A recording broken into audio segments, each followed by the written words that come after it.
জল্লাদ শাহজাহানের মৃত্যুতে প্রতিক্রিয়া নেই এলাকাবাসীর। দেশের আলোচিত জল্লাদ শাহজাহান আর নেই। এই সংবাদটি মিডিয়া জগতে যতটা আলোচিত আর তুলনায় আলোচনা বা প্রতিক্রিয়া নেই এলাকাবাসীর। আজ ভোরে 5:30টার দিকে শহীদ সোহরাওয়ার্দী মেডিকেল কলেজের হাসপাতালে ইন্তেকাল করেন দেশের আলোচিত জল্লাদ শাহজাহান। জল্লাদ শাহজাহানের প্রতিবেশী ও স্বজন এবং স্থানীয় গজারিয়া ইউনিয়ন আওয়ামী লীগের সাধারণ সম্পাদক এস.এম. আলমগীর হোসেন বিষয়টি নিশ্চিত করেন।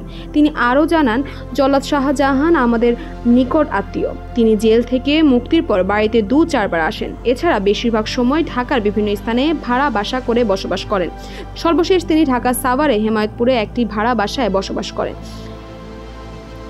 আজ সোমবার ভোর 3:30টার দিকে শাহজাহানের বুকের ব্যথা অনুভব করে। এ সময় বাড়ির মালিক প্রাথমিক চিকিৎসা দিয়ে ঢাকার সোহরাওয়ার্দী মেডিকেল কলেজ হাসপাতালে ভর্তি করেন। চিকিৎসাধীন অবস্থায় ভোর 5:30টার দিকে শাহজাহানের ইন্তেকাল হয়েছে বলে খবর পাওয়া যায়। জল্লাদ শাহজাহানের মৃত্যুর খবরে তার গ্রামের বাড়ির নরসিংদীর পলাশে স্থানীয়দের মাঝে তেমন প্রতিক্রিয়া দেখা যায়নি। মৃত্যুর সংবাদ শুনে গ্রামের বাড়িতে তার স্বজনরা রাত 10টায় জানাজার নামাজের সময় নির্ধারণ করে কবরের খনন কাজ শেষ করেন। তবে শাহজাহানের মরদেহ হাসপাতাল থেকে আনতে হলে ময়নাতদন্তের পর আনতে হবে বিদায় আজ রাত জানাজার নামাজ দাফন করা সম্পূর্ণ নয় বলে জানান শাহজাহানের স্বজন এস.এম. আলমগীর। শাহজাহানের মৃত্যুতে এলাকাবাসী জানান, জল্লাদ শাহজাহান ছোটবেলা থেকে এলাকা ছাড়া থাকায় এলাকায় অনেকেই তাকে চেনে না বা জানে না। এছাড়া তিনি দীর্ঘদিন কারাভোগের পর সম্প্রতি মুক্তি পেয়ে ঢাকায় বসবাস শুরু করে।